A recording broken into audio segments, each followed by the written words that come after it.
Welcome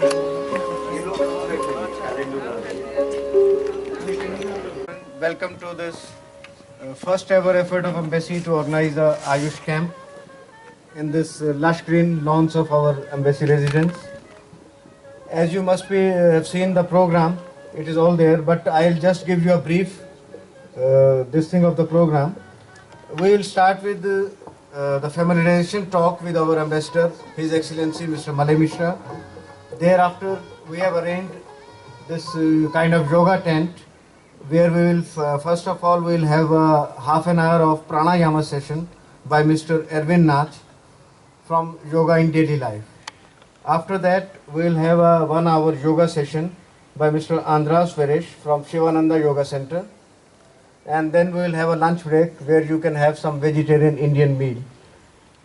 And after the lunch break, we will have a talk on homeopathy by Mrs. Andrea Szekely from Center of Homeopathic Education. And then for 1 hour, we will have a meditation center to give us some peace. And after that, we are screening a Hindi movie called Bhaag Milkha Bhaag. It's a very popular movie and it has won many awards. So that will be screened in the auditorium center of our embassy.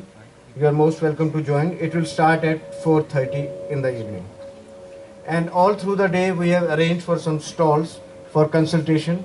We have a stall on homeopathy, naturopathy, Ayurveda and yoga therapy.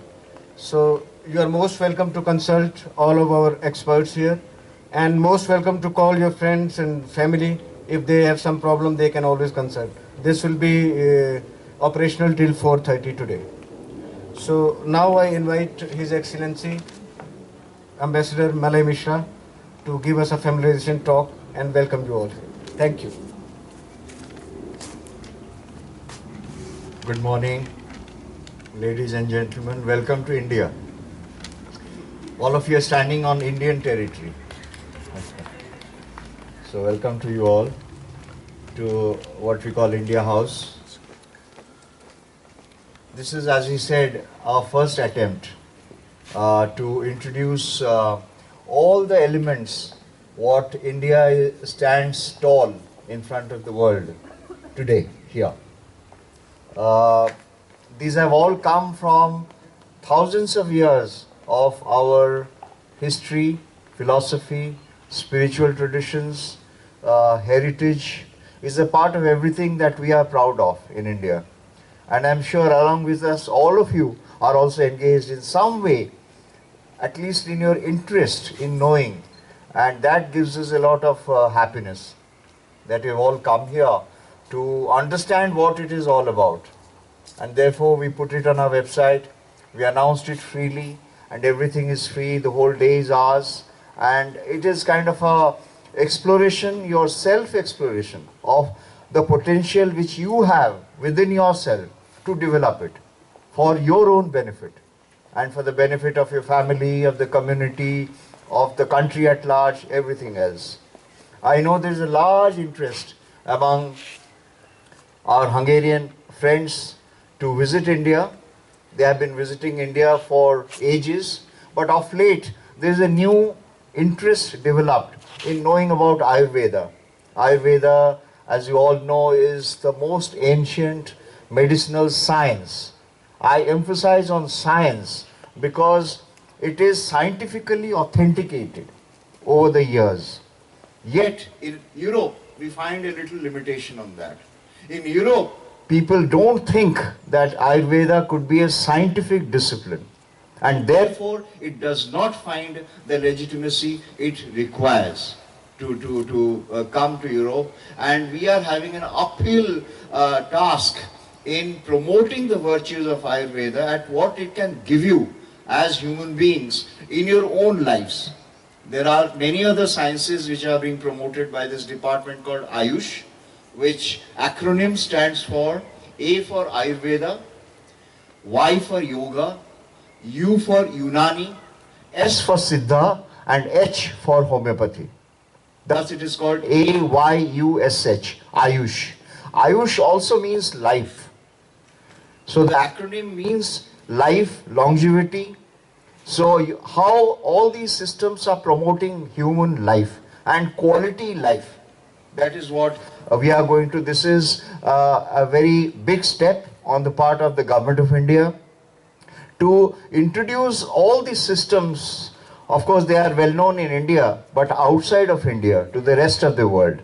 So our embassy, we have introduced an Ayush Center, which is open to all of you. During the course of the day, you can visit our center and see the informations which we have got there.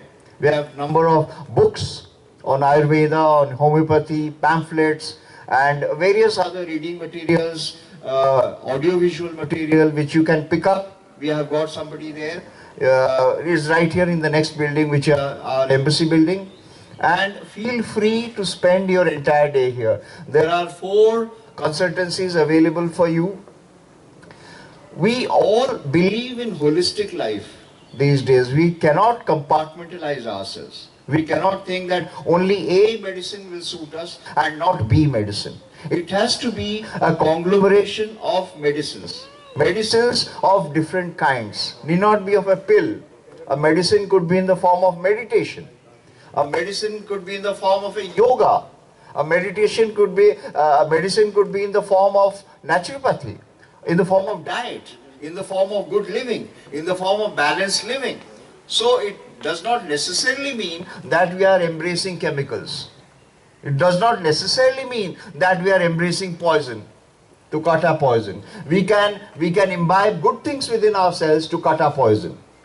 And we need to do that. So today's modern day lifestyle demands that we go for a cluster of such experimentation within ourselves. Because this body is ours, it is given to us, this comes for one life, though Hindus believe that we have several lives, but let us take care of this life, of the present life. Who has seen after this life what will happen?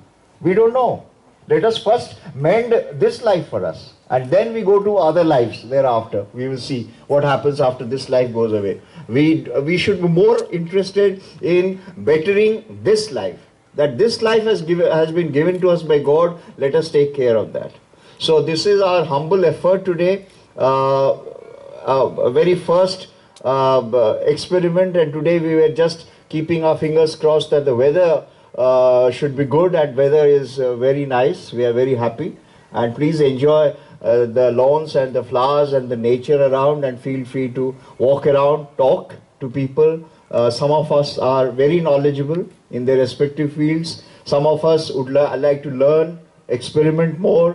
There are many associations here, I must say, in this little Budapest. Little is a very affectionate sense, not little in the geographical sense. We have many yoga schools, different kinds of. These are all speak the same thing. They all speak about good life, balanced life. Otherwise, why does a person go to a yoga school? Why does he practice yoga? Because he's conscious of his health. He wants to improve upon his health through some way. There are certain schools which are teaching also the philosophy of yoga, which is important. It's not only a set of exercises which we do. Because in the West, most of us tend to believe that yoga is exercises. No, it is not. Exercise is just a very small part of yoga. The other part of yoga is the philosophy of knowing why these exercises have been prescribed. It's like knowing why the doctor has given you this drug. You will ask the doctor, why did you give me this drug? Why? What am I deficient in? Why are you prescribing this drug and not that drug? Similarly, yoga's philosophy tells you these exercises are prescribed for these kind of problems. Our yoga therapist will tell you that this particular exercise will be applicable to you because of this problem of yours. So that way you know a certain set of exercises which you can do to cure yourself, within yourself. It is autotherapy. It is within yourself that you are curing your own self. Then you don't depend on anybody. You minimize the chances to go to your pharmacies. I know here Hungary has one of the largest consumption in Europe in terms of per capita consumption of pharmaceuticals. I don't know whether all of you know or not. It has one of the largest consumption. Why? Because of all our problems. Ignorance. We are constantly bombarded with multinational companies. Take this, take that. The doctors are pushing this, that. But suppose you try to cure yourself, then you didn't have to go to doctor. Then you don't have to go to pharmacies or hospitals. Then you can be your own doctor. But you must be sure about what you are doing. Because again, it's your life. The risk which you are taking on yourself is for you to enjoy the benefit. So we must be very, very careful about what we are doing with our lives. We are playing with our own lives. So this is a field. We do not believe in black magic, please. Let not anybody think that we are propagating black magic. No, it is not bush medicine. No, it is not. In fact, I must tell you that we are going to have a chair set up in the University of Debrecen very soon. Within 2 months, an expert on Ayurveda with 30 years of experience of teaching and practicing Ayurveda is coming to be installed in the University of Debrecen as the chair of Ayurveda, the first ever chair in this part of the world on Ayurveda, who's coming. We are bringing him initially to prepare ground for academic studies, because a lot of us here think that many people know Ayurveda, but unfortunately they do not.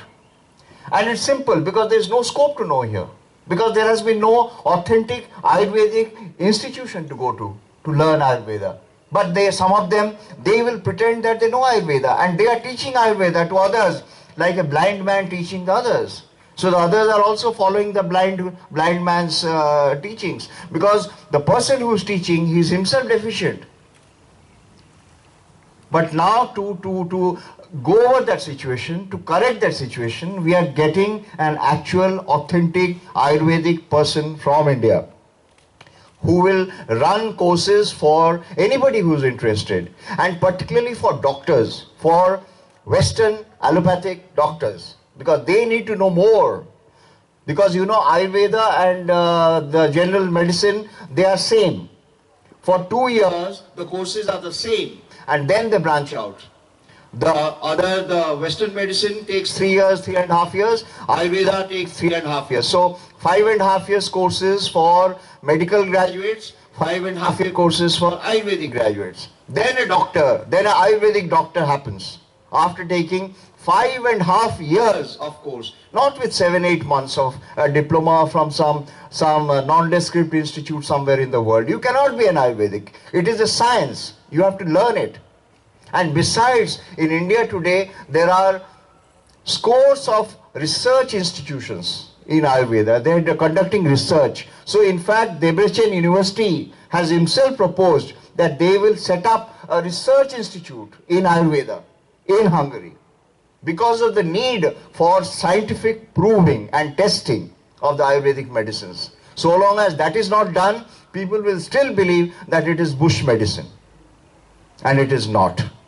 So that particular awareness has to come. It has to come. Maybe it has not come so far, but it will come, because we are going to come on a very determined way how to gradually introduce awareness, advocacy, networking. Many people, many institutions here are approaching us that we would like to start a course in Ayurveda. So I asked them, do you have teachers? So they say, yes. I said, where? So they will say, these XYZ. But we look at XYZ, they are not qualified. So how can you run course in Ayurveda? How can we certify that you will run authentic course in Ayurveda if you do not have teachers or professors who are learned themselves? It is not possible. And we are taking a risk of sending students to those institutes who will be taught by professors who themselves don't know. So what do they do here? They are teaching Ayurveda in Debrecen. They are teaching Ayurveda in Miskolc. They are teaching Ayurveda in Pech. What are they teaching? They are teaching basics. They are teaching basic elementary disciplines. They are not teaching the science of Ayurveda. And as I said, to teach the science of Ayurveda, you have to have proper Ayurvedic, authentic Ayurvedic knowledge. The scientific part of Ayurveda you need to know. And that is deficient in Hungary. I'm very sad to say that. And all of us should know, should realize it's fine, there is a deficiency, and that has to be corrected. And we will do that. Because I think if not anything else, India holds it proud that we have given to this world these great sciences of what you are going to take today. Thousands of years ago, when there was no concept of Western medicine, when there was no concept of Western surgery, there was Ayurvedic surgery. You won't believe. Even today, Ayurvedic surgery is practiced in India for very many things. Operations are conducted with threads, not with knife, not with scissors, with threads. And they are just taken out. I know for sure there are certain operations like fistula operation. The most effective fistula operation is through Ayurvedic surgery, not through Western surgery. You know, small things like that. They are very, very effective. And one has to read to understand what we are saying. So with these words, ladies and gentlemen, thank you very much for coming here to this, what we call this Ayush Camp, this Mela. This is a kind of your Saturday, spending a day with us, spending some hours with us, and being benefited in some way. There are several activities all over the place, so feel free to be part of all this, whatever you can get. And at the end of the day, you get entertainment in the form of a good Indian film. As he said, we are showing this film brings some kind of a ethos of a healthy life. What can health do to you to amazingly transform your personality? How it can do. So that also is there. So with these words, I wish you all a very, very pleasant day. Enjoy the weather, enjoy the lawns, enjoy the food, enjoy whatever we are giving to you modestly. And at the end of it, please come back to us, and we also go over to our Chancery, see our Ayurvedic Center and all that. So with these words, thank you all, and be with us today. Thank you.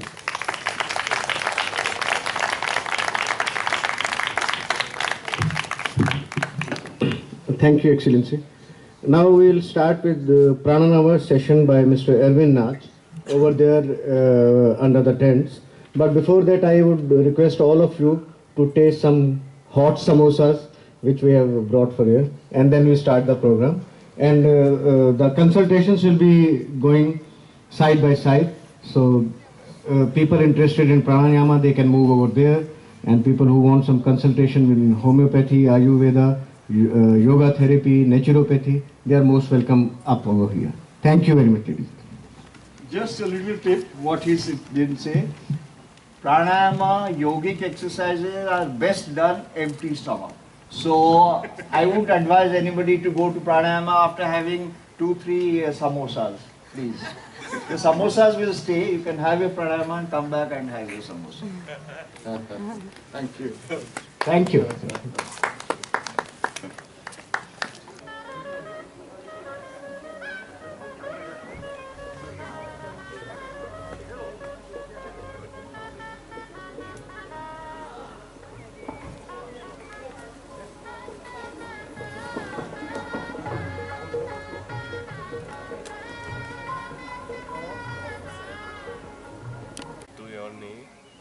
Visszatehetjük a kezünket a térdünkre, és figyeljük tovább a természetes légzést.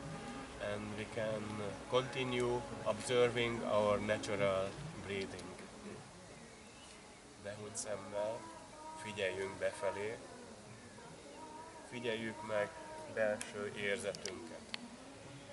With closed eyes, concentrate inside, observe your inner feeling.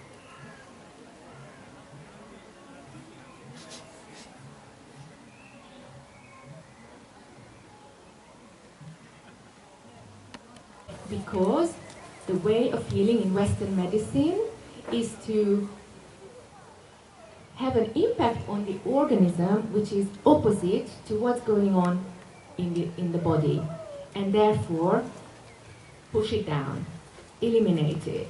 That's healing with opposites. Now, homeopathy is the other way of just healing with similars, and I think for some reason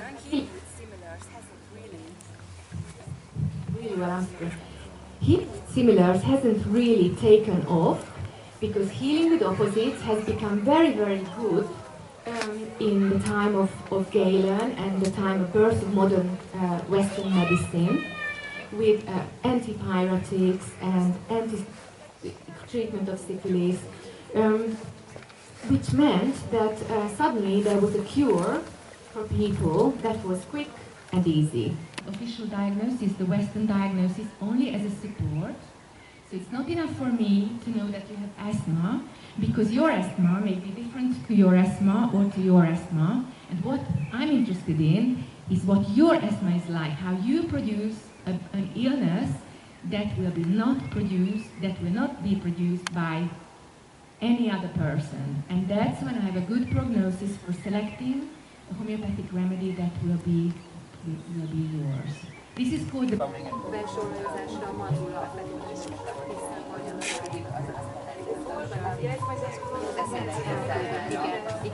ez nagyon jó. Lehúzni a helyet, az a belső olajozás, a belső stabilitásért, akkor amit szintén ami a gazdag.